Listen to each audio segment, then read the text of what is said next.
Hi ಎಲ್ರಿಗೂ ನಮಸ್ಕಾರ. Share market in Kannada ಚಾನಲ್ಗೆ ನಿಮಗೆ ಸ್ವಾಗತ. ಜೂನ್ 11ರ ಮಾರ್ಕೆಟ್ ಅಪ್ಡೇಟ್ನ ಅಬ್ಸರ್ವ್ ಮಾಡೋದಾದ್ರೆ ಮಾರ್ಕೆಟ್ನಲ್ಲಿ ಇವತ್ತು ಕೂಡ ಒಂದು ಫ್ಲಾಟ್ ಕ್ಲೋಸಿಂಗ್ ನೋಡೋದಕ್ಕೆ ಸಿಕ್ಕಿದೆ. ನಿಫ್ಟಿನಲ್ಲಿ ಕೇವಲ 5 ಪಾಯಿಂಟ್ಗಳಷ್ಟು ಗೇನ್ ನೋಡೋದಕ್ಕೆ ಸಿಕ್ತು. ಸೆನ್ಸೆಕ್ಸ್ 34 ಪಾಯಿಂಟ್ಗಳಷ್ಟು ಕರೆಕ್ಟ್ ಆಗಿದೆ.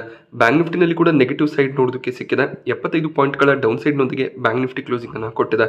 ಸೊ ಮಾರ್ಕೆಟ್ನಲ್ಲಿ ಇದೇ ರೀತಿಯ ಒಂದು ಸೈಡ್ ವೈಸ್ ಮೊಮೆಂಟಮ್ನ ಎಕ್ಸ್ಪೆಕ್ಟೇಷನ್ ಈ ವಾರದಲ್ಲಿ ಇರುತ್ತೆ. ನಿಫ್ಟಿಯ ಟಾಪ್ ಗೇನರ್ಸ್ ಮತ್ತು ಲೂಸರ್ಸ್ ಅನ್ನು ಅಬ್ಸರ್ವ್ ಮಾಡಿದಾಗ ONGC ಇವತ್ತು ಟಾಪ್ ಗೇನರ್ ಆಗಿತ್ತು.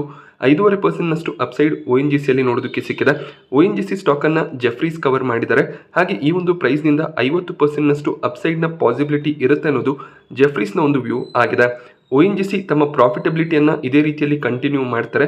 ಆ ಒಂದು ರೀಸನ್ನಿಂದ 390ರ ಟಾರ್ಗೆಟ್ ಪ್ರೈಸ್ ಅನ್ನು ಕೊಡ್ತಿದೀವಿ ಅಂತ ಜೆಫ್ರಿ ಸ್ಟೇಟ್ಮೆಂಟ್ ಅನ್ನು ಕೊಟ್ಟಿದ್ದಾರೆ. ಸೊ ಜೂನ್ 4ಕ್ಕೆ ಎಲೆಕ್ಷನ್ ರಿಸಲ್ಟ್ಸ್ ಬಂದಾಗ ONGC ಸ್ಟಾಕ್ ಪ್ರೈಸ್ ನಲ್ಲಿ ಸಾಕಷ್ಟು ಕರೆಕ್ಷನ್ ನೋಡೋದಕ್ಕೆ ಸಿಕ್ಕಿತ್ತು.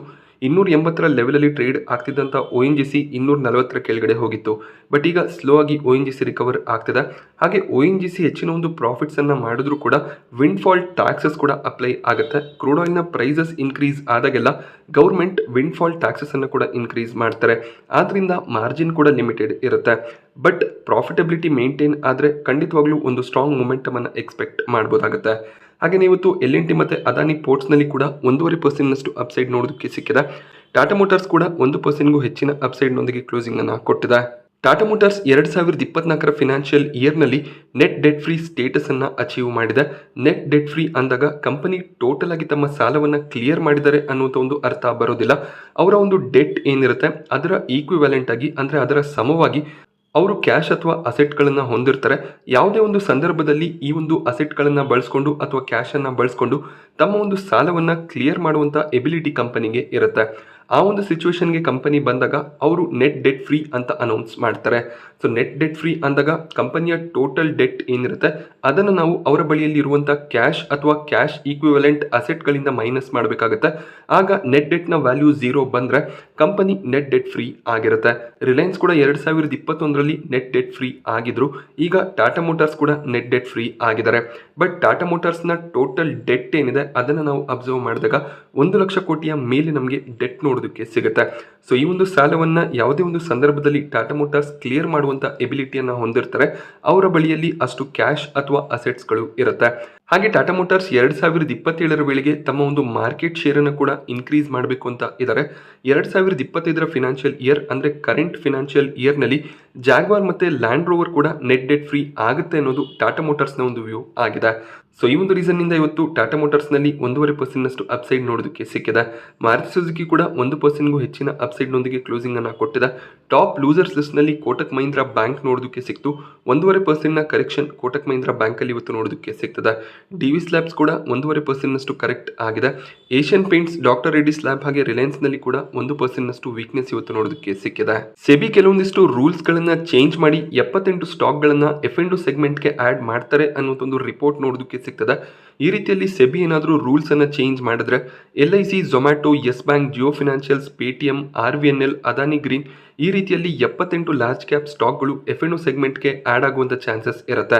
ಸೊ ಈ ರೀತಿಯ ಒಂದು ರಿವಿಷನ್ ಸೆಬಿ ಕಡೆಯಿಂದ ನೋಡೋದಕ್ಕೆ ಸಿಕ್ಕಿದ್ರೆ ಮುಂದಿನ ಒಂದು ನಿಫ್ಟಿ 50ಯ ರೀಬ್ಯಾಲೆನ್ಸಿಂಗ್ ಏನು ಸೆಪ್ಟೆಂಬರ್ನಲ್ಲಿ ಆಗ್ತದೆ ಆ ಒಂದು ರೀಬ್ಯಾಲೆನ್ಸಿಂಗ್ನಲ್ಲಿ ಜಿಯೋ ಫಿನಾನ್ಷಿಯಲ್ ಸರ್ವಿಸಸ್ ಹಾಗೆಯೇ ಝೊಮ್ಯಾಟೊ ನಿಫ್ಟಿ 50ಗೆ ಆ್ಯಡ್ ಆಗುವಂಥ ಚಾನ್ಸಸ್ ಇರುತ್ತೆ. ಸೊ ಯಾವುದೇ ಒಂದು ಕಂಪನಿ ನಿಫ್ಟಿ 50ಗೆ ಆ್ಯಡ್ ಆಗಬೇಕು ಅಂದರೆ ಕೆಲವೊಂದಿಷ್ಟು ಕ್ರೈಟೀರಿಯಾಗಳನ್ನು ಫಾಲೋ ಮಾಡಬೇಕಾಗುತ್ತೆ. ಆ ಒಂದು ಸ್ಟಾಕ್ ಲಾರ್ಜ್ ಕ್ಯಾಪ್ ಸೆಗ್ಮೆಂಟಲ್ಲಿ ಬರಬೇಕಾಗುತ್ತೆ. ಹಾಗೆಯೇ ಆ ಕಂಪನಿ NSEನಲ್ಲಿ ಲಿಸ್ಟ್ ಆಗಿರಬೇಕಾಗುತ್ತೆ. ಹಾಗೆ ಒಂದು ಫ್ರೀ ಫ್ಲೋಟ್ ಮಾರ್ಕೆಟ್ ಕ್ಯಾಪನ್ನು ಹೊಂದಿರಬೇಕಾಗುತ್ತೆ. ಲಿಕ್ವಿಡಿಟಿ ಕೂಡ ಒಂದು ಕನ್ಸರ್ನ್ ಆಗಿರುತ್ತೆ. ಸೊ ಎಲ್ಲ ಫ್ಯಾಕ್ಟರ್ಸ್ಗಳು ಒಂದು ಸ್ಟಾಕ್ನಲ್ಲಿ ಇದ್ರೆ ಆ ಒಂದು ಸ್ಟಾಕ್ ಈಸಿಯಾಗಿ ನಿಫ್ಟಿ 50ಗೆ ಆ್ಯಡ್ ಆಗುವಂಥ ಚಾನ್ಸಸ್ ಇರುತ್ತೆ. ಹಾಗೆ ಆ ಕಂಪನಿಯ ಪರ್ಫಾರ್ಮೆನ್ಸ್ ಕೂಡ ತುಂಬಾ ಇಂಪಾರ್ಟೆಂಟ್ ಆಗುತ್ತೆ. ಈಗ ಜಿಯೋ ಫಿನಾನ್ಷಿಯಲ್ ಸರ್ವಿಸಸ್, ಝೊಮ್ಯಾಟೊ ಈ ಸ್ಟಾಕ್ಗಳು ಲಾರ್ಜ್ ಕ್ಯಾಪ್ ಸೆಗ್ಮೆಂಟಲ್ಲಿದ್ದು NSEಯಲ್ಲಿ ಇದ್ರೂ ಕೂಡ ಸೊ ಈ ಕಂಪನಿಗಳು ನಿಫ್ಟಿ 50ಗೆ ಆ್ಯಡ್ ಆಗಬೇಕು ಅಂದರೆ F&O ಸೆಗ್ಮೆಂಟ್ನ ಪಾರ್ಟ್ ಆಗಬೇಕಾಗತ್ತೆ. ಸೊ ಈ ರೀತಿಯಲ್ಲಿ F&O ಸೆಗ್ಮೆಂಟ್ನ ಪಾರ್ಟ್ ಆದರೆ ಈ ಸ್ಟಾಕ್ಗಳು ಈಸಿಯಾಗಿ ನಿಫ್ಟಿ 50ಗೆ ಆ್ಯಡ್ ಆಗುವಂಥ ಚಾನ್ಸಸ್ ಇರುತ್ತೆ. ನಿಫ್ಟಿ 50 ಅಂದಾಗ 50 ಸ್ಟಾಕ್ಗಳ ಒಂದು ಇಂಡೆಕ್ಸ್ ಆಗಿರುತ್ತೆ. ಸೊ ಈಗ ಜಿಯೋ ಫಿನಾನ್ಷಿಯಲ್ ಸರ್ವಿಸಸ್, ಝೊಮ್ಯಾಟೊನಂಥ ಸ್ಟಾಕ್ಗಳು ನಿಫ್ಟಿ 50ಗೆ ಆ್ಯಡ್ ಆಗಬೇಕು ಅಂದರೆ ಆ ಒಂದು ಇಂಡೆಕ್ಸ್ನಲ್ಲಿ ಆಲ್ರೆಡಿ ಇರುವಂಥ ಸ್ಟಾಕ್ಗಳು ನಿಫ್ಟಿ 50ಯಿಂದ ಆಚೆ ಬರಬೇಕಾಗುತ್ತೆ. ಸೊ JM ಫಿನಾನ್ಷಿಯಲ್ಸ್ನ ಪ್ರಕಾರ LTI, Mindtree, Divi's laboratories Nifty 50ಯಿಂದ ಆಚೆ ಬರ್ಬೋದು ಅನ್ನೋಂಥ ಒಂದು ಅನಾಲಿಸಿಸ್ ನೋಡೋದಕ್ಕೆ ಸಿಕ್ಕಿದೆ. ಸೊ ಈ ಒಂದು ರಿವಿಷನ್ ಏನಿದೆ ಸೆಪ್ಟೆಂಬರ್ ತಿಂಗಳಲ್ಲಿ ಆಗುತ್ತೆ. ಆಗಸ್ಟ್ ಸೆಕೆಂಡ್ ಹಾಫ್ನಲ್ಲಿ ನಮಗೆ ಇದರ ಬಗ್ಗೆ ಒಂದು ಕ್ಲಾರಿಟಿ ಸಿಗುವಂತ ಚಾನ್ಸಸ್ ಇದೆ. ಸೊ ಅದಕ್ಕೂ ಮುಂಚೆ ಸೆಬಿ ರೂಲ್ಸ್ ಅನ್ನ ಚೇಂಜ್ ಮಾಡಿ 78 ಸ್ಟಾಕ್ಗಳನ್ನ F&O ಸೆಗ್ಮೆಂಟ್ಗೆ ಆಡ್ ಮಾಡಬೇಕಾಗುತ್ತೆ. ಅಕಸ್ಮಾತ್ ಈ ರೀತಿಯಲ್ಲಿ ಸೆಬಿ ಕಡೆಯಿಂದ ಯಾವುದೇ ರೀತಿಯ ರೂಲ್ ಚೇಂಜಸ್ ನೋಡೋದಕ್ಕೆ ಸಿಗದೆ ಜಿಯೋ ಫಿನಾನ್ಷಿಯಲ್ ಸರ್ವಿಸಸ್, ಝೊಮ್ಯಾಟೊ ನಿಫ್ಟಿ 50ಯ ಪಾರ್ಟ್ ಆಗದೇ ಇದ್ರೂ ಕೂಡ ಟ್ರೆಂಟ್ ಮತ್ತೆ BL ನಿಫ್ಟಿ 50ಯ ಪಾರ್ಟ್ ಆಗ್ಬೋದು ಅಂತ JM ಫಿನಾನ್ಷಿಯಲ್ಸ್ ಎಕ್ಸ್ಪೆಕ್ಟ್ ಮಾಡ್ತಿದ್ದಾರೆ. ಟ್ರೆಂಟ್ ರೀಸೆಂಟ್ ಟೈಮ್ನಲ್ಲಿ ಒಳ್ಳೆ ಒಂದು ಪರ್ಫಾರ್ಮೆನ್ಸ್ ಅನ್ನ ಕೊಡ್ತಿದೆ. BL ಕೂಡ ಒಂದು ಸ್ಟ್ರಾಂಗ್ ಬೌನ್ಸ್ ಬ್ಯಾಕ್ ಅನ್ನ ಕೊಟ್ಟಿದೆ. ಸೊ ಈ ಸ್ಟಾಕ್ಗಳು ನಿಫ್ಟಿ 50ಯ ಪಾರ್ಟ್ ಆಗ್ಬೋದು ಅನ್ನೋದು JM ಫಿನಾನ್ಷಿಯಲ್ಸ್ನ ವ್ಯೂ ಆಗಿರುತ್ತೆ. ಟ್ರೆಂಟ್ ಮತ್ತು BL ಆಲ್ರೆಡಿ F&O ಸೆಗ್ಮೆಂಟ್ನ ಪಾರ್ಟ್ ಆಗಿರುತ್ತೆ. ಆದ್ದರಿಂದ ಈಸಿಯಾಗಿ ನಿಫ್ಟಿ 50ಗೆ ಆ್ಯಡ್ ಆಗುವಂಥ ಚಾನ್ಸಸ್ ಇದೆ. ಬಟ್ ನಮಗೆ 2024 ಆಗಸ್ಟ್ನಲ್ಲಿ ಇದರ ಬಗ್ಗೆ ಒಂದು ಕ್ಲಾರಿಟಿ ಸಿಗುತ್ತೆ.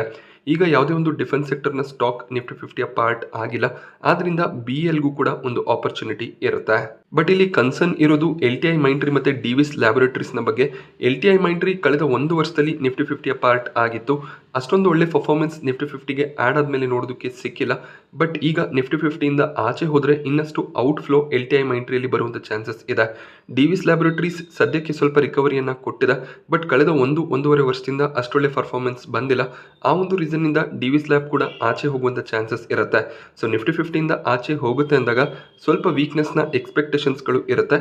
ಬಟ್ ಈಗ ಜಸ್ಟ್ ಇದೊಂದು ರಿಪೋರ್ಟ್ ಆಗಿರುತ್ತೆ. ಇನ್ನೂ ಕೂಡ ಎಕ್ಸ್ಚೇಂಜಸ್ಗಳ ಕಡೆಯಿಂದ ಕನ್ಫರ್ಮೇಷನ್ ಬರಬೇಕಾಗತ್ತೆ.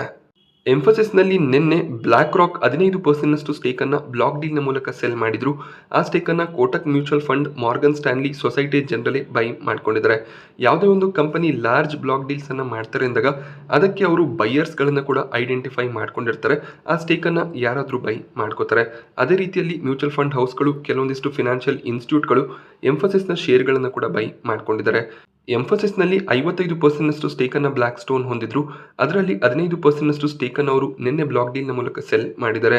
ಸೊ ಈಗ ಎಂಫಸಿಸ್ನಲ್ಲಿ ಬ್ಲ್ಯಾಕ್ ಸ್ಟೋನ್ನ ಹೋಲ್ಡಿಂಗ್ 40%ಗೆ ಇಳಿದಿದೆ. ಎಂಫಸಿಸ್ ಒಂದು ಪಾಸಿಟಿವ್ ಓಪನಿಂಗ್ ಅನ್ನೇ ಪಡ್ಕೊಂಡಿತ್ತು. ಬಟ್ ಅದಾದ್ಮೇಲೆ ಒಂದು ಪ್ರಾಫಿಟ್ ಬುಕಿಂಗ್ ಬಂದಿದೆ. ಫ್ಲಾಟ್ ಆಗಿ ಸ್ಟಾಕ್ ಕ್ಲೋಸಿಂಗ್ ಅನ್ನು ಕೊಟ್ಟಿದೆ. ಇವತ್ತು ಹೌಸಿಂಗ್ ಸ್ಟಾಕ್ಗಳಲ್ಲಿ ಒಳ್ಳೆ ಒಂದು ಜಂಪ್ ನಮಗೆ ನೋಡೋದಕ್ಕೆ ಸಿಕ್ಕಿದೆ. ಇಂಡಿಯಾ ಗೌರ್ಮೆಂಟ್ನ ಫಾರ್ಮೇಷನ್ ನಂತರ ಫಸ್ಟ್ ಕ್ಯಾಬಿನೆಟ್ ಮೀಟಿಂಗ್ ಆಗಿದೆ. ಈ ಒಂದು ಮೀಟಿಂಗ್ನಲ್ಲಿ 3 ಕೋಟಿ ಅಡಿಷನಲ್ ರೂರಲ್ ಮತ್ತು ಅರ್ಬನ್ ಹೌಸ್ ಹೋಲ್ಡ್ಗಳ ಕನ್ಸ್ಟ್ರಕ್ಷನ್ಗೆ ಗೌರ್ಮೆಂಟ್ ಗ್ರೀನ್ ಲೈಟನ್ನು ಕೊಟ್ಟಿದ್ದಾರೆ. ಕಳೆದ 10 ವರ್ಷಗಳಲ್ಲಿ 4 ಕೋಟಿ 21 ಲಕ್ಷ ಮನೆಯ ಕನ್ಸ್ಟ್ರಕ್ಷನ್ PM ಆವಾಸ್ ಯೋಜನಾ ಸ್ಕೀಮ್ನ ಅಂಡರಲ್ಲಿ ಆಗಿದೆ. ಸೊ ಎಲಿಜಿಬಲ್ ಪೂರ್ ಫ್ಯಾಮಿಲೀಸ್ಗಳಿಗೆ ಈ ಒಂದು ಯೋಜನೆ ತುಂಬಾ ಹೆಲ್ಪ್ಫುಲ್ ಆಗಿದೆ. ಇಲ್ಲಿ ಕೇವಲ ಎಕನಾಮಿಕ್ಲಿ ಬ್ಯಾಕ್ವರ್ಡ್ ಕ್ಲಾಸಸ್ ಅಷ್ಟೇ ಅಲ್ಲದೆ ಯಾವೆಲ್ಲ ಫ್ಯಾಮಿಲಿಗಳ ಟೋಟಲ್ ಇನ್ಕಮ್ 12 ಲಕ್ಷದಿಂದ 18 ಲಕ್ಷದ ಒಳಗೆ ಇರುತ್ತೆ, ಅವರು ಕೂಡ ಏನು ಹೋಮ್ ಪರ್ಚೇಸ್ಗೆ ಅಥವಾ ಹೋಮ್ ಕನ್ಸ್ಟ್ರಕ್ಷನ್ಗೆ ಲೋನ್ಗಳನ್ನು ತಗೋತಾರೆ ಅದರ ಮೇಲೆ ಸಬ್ಸಿಡಿಯನ್ನು ಪಡ್ಕೋಬೋದಾಗುತ್ತೆ. ಸೊ 4 ಕೋಟಿ 21 ಲಕ್ಷ ಹೌಸ್ಗಳು ಆಲ್ರೆಡಿ ಈ ಒಂದು ಸ್ಕೀಮ್ನ ಅಂಡರ್ಲಿ ರಿಜಿಸ್ಟರ್ ಆಗಿದೆ. ಮುಂದಿನ 5 ವರ್ಷಗಳಲ್ಲಿ 3 ಕೋಟಿ ಹೊಸ ಮನೆಗಳ ಒಂದು ಕನ್ಸ್ಟ್ರಕ್ಷನ್ಗೆ ಗೌರ್ಮೆಂಟ್ ಗ್ರೀನ್ ಲೈಟನ್ನು ಕೊಟ್ಟಿದ್ದಾರೆ. ಇದು ಹೌಸಿಂಗ್ ಫಿನಾನ್ಸ್ ಕಂಪನಿಗಳಿಗೆ ಪಾಸಿಟಿವ್ ಆಗುತ್ತೆ. ಆ ಒಂದು ರೀಸನ್ನಿಂದ ಹುಡ್ಕೋ, NBCC, home first finance, Aavas financiers, Aadhar housing finance ಈ ಎಲ್ಲ ಸ್ಟಾಕ್ಗಳಲ್ಲಿ ಒಳ್ಳೆ ಒಂದು ಪಾಸಿಟಿವ್ ಸೆಂಟಿಮೆಂಟ್ ನಮಗೆ ನೋಡೋದಕ್ಕೆ ಸಿಕ್ಕಿದೆ. ವೊಡಾಫೋನ್ ಐಡಿಯಾ ರೀಸೆಂಟಾಗಿ FPO ಮೂಲಕ ಫಂಡ್ ರೈಸಿಂಗ್ ಅನ್ನು ಮಾಡಿದ್ರು. ಈಗ ಬ್ಯಾಂಕ್ಗಳ ಮೂಲಕ ಡೆಟ್ ಅನ್ನು ಪಡ್ಕೊಳ್ಳುವಂಥ ಪ್ಲಾನ್ ಅನ್ನು ಮಾಡ್ತಿದ್ದಾರೆ. SBI ಲೆಡ್ ಕನ್ಸಾರ್ಟಿಯಂ ಅಂದರೆ SBI ಒಂದು ಗ್ರೂಪ್ ಆಫ್ ಬ್ಯಾಂಕ್ಗಳ ಜೊತೆಯಲ್ಲಿ ಮೀಟಿಂಗ್ ಅನ್ನು ಮಾಡಿ ವೊಡಾಫೋನ್ ಐಡಿಯಾಗೆ 14,000 ಕೋಟಿಯಷ್ಟು ಲೋನ್ಸ್ ಅನ್ನು ಪ್ರೊವೈಡ್ ಮಾಡುವಂಥ ಪ್ಲಾನ್ಸ್ ಅನ್ನು ಮಾಡ್ತಿದ್ದಾರೆ. ಇದು ವೊಡಾಫೋನ್ ಐಡಿಯಾಗೆ ಪಾಸಿಟಿವ್ ಆಗಿರುತ್ತೆ. ಸೊ ಈಸಿಯಾಗಿ ಅವರು 5G ನೆಟ್ವರ್ಕ್ಗೆ ಟ್ರಾನ್ಸಿಷನ್ ಅನ್ನು ತಗೋಬೋದಾಗುತ್ತೆ, 5G ರೋಲ್ಔಟ್ ಅನ್ನು ಮಾಡ್ಬೋದಾಗುತ್ತೆ. ಸೊ ಸೋರ್ಸಸ್ಗಳ ಮೂಲಕ SBI ಲೆಡ್ ಕನ್ಸಾರ್ಟಿಯಂ ಈ ಒಂದು ಲೋನನ್ನು ಪ್ರೊವೈಡ್ ಮಾಡ್ಬೋದು ಅನ್ನುವಂಥ ಒಂದು ನ್ಯೂಸ್ ನೋಡೋದಕ್ಕೆ ಸಿಗ್ತದೆ. RVNL ಸ್ಟಾಕ್ ಪ್ರೈಸ್ನಲ್ಲಿ ಒಳ್ಳೆ ಒಂದು ಮೊಮೆಂಟಮ್ ಕಂಟಿನ್ಯೂ ಆಗ್ತದೆ. ಇವತ್ತು ಕೂಡ ಸ್ಟಾಕ್ ಆಲ್ಮೋಸ್ಟ್ 5% ಗೇನ್ ಆಗಿದೆ. ಕಂಟಿನ್ಯೂಸ್ ಆರ್ಡರ್ಗಳು RVNLಗೆ ಸಿಗ್ತಾ ಇದೆ. ಸೊ ರೈಲ್ವೇಸ್ನ ಸಾಕಷ್ಟು ಪ್ರಾಜೆಕ್ಟ್ಸ್ಗಳು RVNLಗೆ ಸಿಗ್ತಿರೋದು ಕಾಣಿಸ್ತದೆ. Ward Wizard innovation and mobility ಲಿಮಿಟೆಡ್ನಲ್ಲಿ ಇವತ್ತು ಸರ್ಕ್ಯೂಟ್ ಬ್ರೇಕ್ ಆಗಿದೆ. ಆದರೂ ಕೂಡ 17% ಅಪ್ಸೈಡ್ನೊಂದಿಗೆ ವಾರ್ಡ್ ವಿಜಾರ್ಡ್ ಇನ್ನೋವೇಷನ್ ಕ್ಲೋಸಿಂಗ್ ಅನ್ನು ಕೊಟ್ಟಿದೆ. ಈ ಕಂಪನಿಗೆ 11,000 ಕೋಟಿಯ ಒಂದು ಆರ್ಡರ್ ಸಿಕ್ಕಿತ್ತು. ಎಲೆಕ್ಟ್ರಿಕ್ ವೆಹಿಕಲ್ ಮ್ಯಾನುಫ್ಯಾಕ್ಚರರ್ ಕಂಪನಿ ಆಗಿರ್ತಾರೆ. ಜಾಯ್ ಇ ಬೈಕ್ಸ್ ಅನ್ನು ಈ ಕಂಪನಿ ಮ್ಯಾನುಫ್ಯಾಕ್ಚರ್ ಮಾಡ್ತಾರೆ. ಫಿಲಿಪೈನ್ಸ್ನ ಒಂದು ಕಂಪನಿ ಕಡೆಯಿಂದ ಆರ್ಡರ್ ಸಿಕ್ಕಿರೋದ್ರಿಂದ ಸ್ಟಾಕ್ ಪ್ರೈಸ್ನಲ್ಲಿ ಕಳೆದ 2 ದಿನಗಳಲ್ಲಿ ಆಲ್ಮೋಸ್ಟ್ 40% ಜಂಪ್ ನೋಡೋದಕ್ಕೆ ಸಿಕ್ಕಿದೆ. ಬಟ್ ನಿನ್ನೆ ದಿನ ಪ್ರಮೋಟರ್ಸ್ಗಳು 25 ಲಕ್ಷ ಈಕ್ವಿಟಿ ಶೇರ್ಸ್ಗಳನ್ನು ಸೆಲ್ ಮಾಡಿದ್ದಾರೆ. ಸೊ 62 ರೂಪಾಯಿ ಅಮೌಂಟ್ನಲ್ಲಿ ಈ ಒಂದು ಸೆಲ್ಲಿಂಗ್ ನಮಗೆ ನೋಡೋದಕ್ಕೆ ಸಿಕ್ಕಿದೆ. ಸೊ ಇಷ್ಟೊಳ್ಳೆ ಆರ್ಡರ್ ಸಿಕ್ಕಿದ್ರು ಕೂಡ ಪ್ರಮೋಟರ್ಸ್ಗಳು ಸ್ಟೇಕನ್ನು ಸೆಲ್ ಮಾಡ್ತಿದ್ದಾರೆ. 1% ಸ್ಟೇಕ್ ಸೇಲ್ ನೋಡೋದಕ್ಕೆ ಸಿಕ್ಕಿದೆ. ಸೊ ಆರ್ಡರ್ ಕಂಪನಿಗೆ ಪಾಸಿಟಿವ್ ಆಗಿರುತ್ತೆ, ಬಟ್ ಪ್ರಮೋಟರ್ಸ್ಗಳು ಸ್ಟೇಕನ್ನು ಸೆಲ್ ಮಾಡ್ತಿರೋದು ಎಲ್ಲೋ ಒಂದು ಕಡೆ ನೆಗೆಟಿವ್ ಇಂಪ್ಯಾಕ್ಟನ್ನು ಕಂಪನಿಯ ಮೇಲೆ ತರುತ್ತೆ. ಸೊ ಇವತ್ತು ಸರ್ಕ್ಯೂಟ್ ಬ್ರೇಕ್ ಆಗಿದೆ. ಒಂದು ಪ್ರಾಫಿಟ್ ಬುಕಿಂಗ್ ಕೂಡ ಕಂಪನಿಯಲ್ಲಿ ಎಕ್ಸ್ಪೆಕ್ಟೆಡ್ ಇರುತ್ತೆ. ಸೊ ಈ ರೀತಿಯ ಕಂಪನಿಗಳಲ್ಲಿ ನ್ಯೂಸ್ ಬೇಸಿಸ್ ಮೇಲೆ ಇನ್ವೆಸ್ಟ್ಮೆಂಟನ್ನು ಮಾಡುವಾಗ ಸ್ವಲ್ಪ ಕೇರ್ಫುಲ್ ಆಗಿ ಡಿಸಿಷನ್ಸ್ಗಳನ್ನು ತಗೋಬೇಕಾಗುತ್ತೆ. ಸೊ ಆರ್ಡರ್ ವಿನ್ ಆಗಿರೋದು ಖಂಡಿತವಾಗ್ಲೂ ಪಾಸಿಟಿವ್ ಆಗುತ್ತೆ, ಬಟ್ ಸ್ಟಿಲ್ ಆಪರೇಟರ್ಸ್ಗಳು ಆಕ್ಟಿವ್ ಇರೋದ್ರಿಂದ ಯಾವುದೇ ಒಂದು ಸಂದರ್ಭದಲ್ಲಿ ಲೋವರ್ ಸರ್ಕ್ಯೂಟ್ಸ್ ಕೂಡ ಬರುವಂಥ ಚಾನ್ಸಸ್ ಇದೆ. ಸೊ ನೀವು ಹೈಯರ್ ಲೆವೆಲ್ನಲ್ಲಿ ಬೈಯಿಂಗನ್ನು ಮಾಡಿದಾಗ 20% ಲೋವರ್ ಸರ್ಕ್ಯೂಟ್ ನೋಡೋದಕ್ಕೆ ಸಿಕ್ಕಿದ್ರೆ ಕಂಟಿನ್ಯೂಸ್ ಈ ರೀತಿಯಲ್ಲಿ 2 ಸರ್ಕ್ಯೂಟ್ಗಳು ಬಂದರೆ ಸಾಕಷ್ಟು ಲಾಸ್ ನಿಮ್ಮ ಇನ್ವೆಸ್ಟ್ಮೆಂಟ್ನ ಮೇಲೆ ಆಗುತ್ತೆ. ಸೊ ಇಕ್ಸಿಗೋನ ಗ್ರೇ ಮಾರ್ಕೆಟ್ ಪ್ರೀಮಿಯಂ ಸ್ಟೇಬಲ್ ಆಗಿ ಕಾಣಿಸ್ತದೆ. 26 ರೂಪಾಯಿಯ ಪ್ರೀಮಿಯಂ ನೋಡೋದಕ್ಕೆ ಸಿಗ್ತದೆ. 28% ಲಿಸ್ಟಿಂಗ್ ಏನ್ ಎಕ್ಸ್ಪೆಕ್ಟೇಷನ್ ಇಕ್ಸಿಗೋನಲ್ಲಿ ಇರುತ್ತೆ. 2ನೇ ದಿನದ ಸಬ್ಸ್ಕ್ರಿಪ್ಷನ್ ಎಂಡ್ ಆಗಿದೆ. 2ನೇ ದಿನ QIP ಕ್ಯಾಟಗರಿ 0.8 ಟೈಮ್ ಅಷ್ಟು ಸಬ್ಸ್ಕ್ರೈಬ್ ಆಗಿದೆ. NII ಕ್ಯಾಟಗರಿಯಲ್ಲಿ 20 ಟೈಮ್ನ ಸಬ್ಸ್ಕ್ರಿಪ್ಷನ್ ನೋಡೋದಕ್ಕೆ ಸಿಗ್ತದೆ. ಹಾಗೆ ರಿಟೇಲ್ ಕ್ಯಾಟಗರಿ ಕೂಡ 18 ಟೈಮ್ನಷ್ಟು ಸಬ್ಸ್ಕ್ರೈಬ್ ಆಗಿದೆ. 2ನೇ ದಿನ ಇಶ್ಯೂ ಟೋಟಲ್ ಆಗಿ 10 ಟೈಮ್ನಷ್ಟು ಸಬ್ಸ್ಕ್ರೈಬ್ ಆಗ್ತಿರೋದು ಕಾಣಿಸ್ತದೆ. ಇಕ್ಸಿಗೋ IPOನಲ್ಲಿ ನೀವು ಅಪ್ಲೈ ಮಾಡ್ತೀರಾ ಅಂದರೆ ನಾಳೆ ಕೊನೆ ದಿನ ಆಗಿರುತ್ತೆ. ಗ್ರೇ ಮಾರ್ಕೆಟ್ ಪ್ರೀಮಿಯಂ 25ರಿಂದ 30 ಅರೌಂಡಲ್ಲಿ 12 ಗಂಟೆ ಸುಮಾರಿಗೆ ನಾಳೆ ನಿಮಗೆ ನೋಡೋದಕ್ಕೆ ಸಿಕ್ಕಿದ್ರೆ ಆಗ ಲಿಸ್ಟಿಂಗ್ ಗೇನ್ಗಳಿಗೋಸ್ಕರ ಅಪ್ಲಿಕೇಶನನ್ನು ಹಾಕ್ಬೋದಾಗುತ್ತೆ. ಬಟ್ ಲಿಸ್ಟಿಂಗ್ ಗೇನ್ ಇಷ್ಟೇ ಸಿಗುತ್ತೆ ಅನ್ನುವಂಥ ಕನ್ಫರ್ಮೇಷನ್ ಸಿಗೋದಿಲ್ಲ. ಸೊ ಈ ಒಂದು IPO ಮುಂದಿನ ವಾರ ಮಾರ್ಕೆಟ್ನಲ್ಲಿ ಲಿಸ್ಟ್ ಆಗುವಾಗ ಮಾರ್ಕೆಟ್ನ ಕಂಡೀಷನ್ ಯಾವ ರೀತಿಯಲ್ಲಿ ಇರುತ್ತೆ, ಗ್ರೇ ಮಾರ್ಕೆಟ್ನಲ್ಲಿ ಯಾವ ರೀತಿ ಒಂದು ಟ್ರೇಡಿಂಗ್ ಆಗ್ತಿರುತ್ತೆ, ಅದರ ಬೇಸಿಸ್ ಮೇಲೆ ನಮಗೆ ಲಿಸ್ಟಿಂಗ್ ನೋಡೋದಕ್ಕೆ ಸಿಗುತ್ತೆ. ರೀಸೆಂಟಾಗಿ ಬಂದಂಥ IPOಗಳಲ್ಲಿ ಒಳ್ಳೆಯ ಒಂದು ಪ್ರೀಮಿಯಂ ಇದ್ರೂ ಕೂಡ ಸ್ವಲ್ಪ ಕಡಿಮೆ ಲಿಸ್ಟಿಂಗ್ ಗೇನ್ಸೇ ನೋಡೋದಕ್ಕೆ ಸಿಕ್ಕಿದೆ. ಇವತ್ತಿನ FII DII ಆಕ್ಟಿವಿಟಿಯನ್ನು ಅಬ್ಸರ್ವ್ ಮಾಡಿದಾಗ DIIs ಕಡೆಯಿಂದ 3,193 ಕೋಟಿ ಅಮೌಂಟ್ನ ನೆಟ್ ಬೈಯಿಂಗ್ ನೋಡೋದಕ್ಕೆ ಸಿಗ್ತದೆ. FIIs ನೆಟ್ ಸೆಲ್ಲರ್ಸ್ ಆಗಿದ್ರು ಕೂಡ ಸೊ ಕೇವಲ 111 ಕೋಟಿ ಅಮೌಂಟ್ನ ನೆಟ್ ಸೆಲ್ಲಿಂಗ್ ಮಾತ್ರ FIIs ಕಡೆಯಿಂದ ಬಂದಿದೆ. ಸ್ಲೋ ಆಗಿ FIIs ಇಂಡಿಯನ್ ಮಾರ್ಕೆಟ್ನಲ್ಲಿ ಇನ್ವೆಸ್ಟ್ಮೆಂಟನ್ನು ಸ್ಟಾರ್ಟ್ ಮಾಡುವಂಥ ಚಾನ್ಸಸ್ ಇರುತ್ತೆ. ನಾನಿವತ್ತು ನಿಮಗೆ ಮಾರ್ಕೆಟ್ನ ಬಗ್ಗೆ ಕೊಟ್ಟಂಥ ಇನ್ಫಾರ್ಮೇಷನ್ ಇಷ್ಟ ಆದರೆ ವಿಡಿಯೋನ ಲೈಕ್ ಮಾಡಿ.